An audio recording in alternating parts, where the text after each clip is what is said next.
Welcome back now to Around the World. To today's other news analysis. A visit by a high-ranking U.S. official to China usually elicits varied commentary and coverage from the Chinese media, and the current visit of Defense Secretary Chuck Hagel is no different.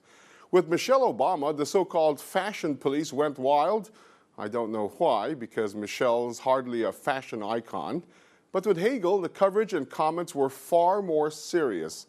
And the strongest of all the comments came from the hardline paper, the Global Times. Here's an excerpt.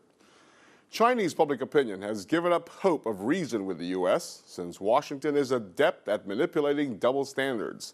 In the eyes of the U.S., Japan's nationalizing the Diaoyu Islands and the Philippines' trickery to bolster its territorial claim through reinforcing a Maroon Navy ship that it's stationed in Renai Reef are not violations of the status quo, while any countermeasures by China are called aggression. The U.S. is good at maneuvering in East Asia, but it overestimates the value of the rebalancing Asia strategy if it misperceives China as easily cowed into submission. China is not Russia, nor will the South China Sea and East China Sea be Crimea. Restraint is the basic philosophy of China in front of frictions. But we also make it clear, don't irritate us. If Washington continues to indulge Tokyo and Manila in provoking China, it will pay the price sooner or later. The cost is that the U.S. will feel ashamed. Well, that's about as blunt as it gets without being insulting. Of course, one would expect that kind of commentary from such an ambivalent relationship. But other Chinese media sounded more conciliatory and respectful. Take, for example, an article from the Hong Kong paper Da Kung Po. Peking University professor Zhu Feng said although China and the U.S. are rivals, they don't necessarily have to be enemies. Hagel's visit to China is a smart move that meets the interests of the two powers. He said Sino-U.S. relations have become a strategic but competitive one. Zhu said shouting loud and radical nationalist slogans are useless in solving problems and differences between the two countries. The first stop of Hagel's visit was Qingdao. He visited the Liaoning aircraft carrier there. Well, this is also the first time that the Liaoning was visited by a foreign leader.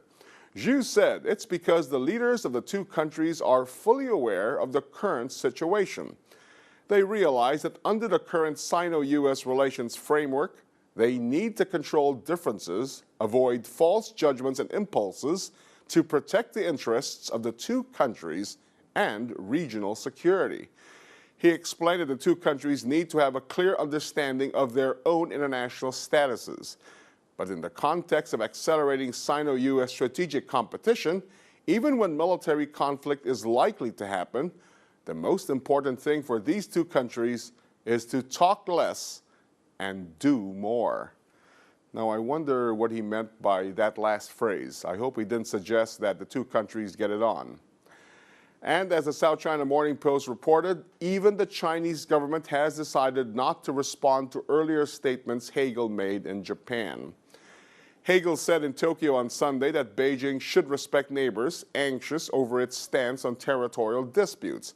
But Beijing has not hit back at Hagel's comments, and the PLA Daily said that his visit would help remove obstacles to improving the relationship between the two nations' militaries. The article said, quote, "It's helpful in suppressing attempts by a few nations to utilize and create conflicts between China and the U.S. for their selfish gains and to bring a positive impact in regional peace and stability." Well, observers said the carrier visit was a crucial step after the U.S. and China had agreed to establish regular dialogue between their armies and to take part in more multinational military drills. A Shanghai-based naval expert said that by allowing Hagel to visit a carrier, which is sensitive in nature, China is showing sincerity. Wang Fan, a professor at the China Foreign Affairs University, said the move may help reduce criticism of China's military ambitions. Analysts said the relationship is often troubled by mutual distrust. Beijing fears its leverage in territorial disputes in both the East and South China Seas will be lost as Washington strengthens its military presence in the region. Hagel reaffirmed this in Tokyo by promising to send 2 more missile defense ships to Japan. Now, the latest word is that Hagel and his Chinese counterpart met and had a lively discussion on differences on the East China Sea issue. Chinese Defense Minister Chang Wan-chuen reportedly called on the U.S. to restrain ally Japan and chided another U.S. ally, the Philippines.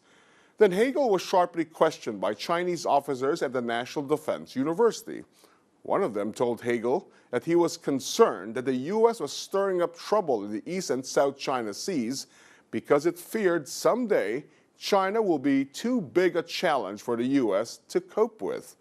Now, in response, Hagel assured the audience that America had no interest in trying to contain China and that it took no position in such disputes. But he also cautioned repeatedly during the day that the U.S. would stand by its allies. And so the love-hate relationship goes on.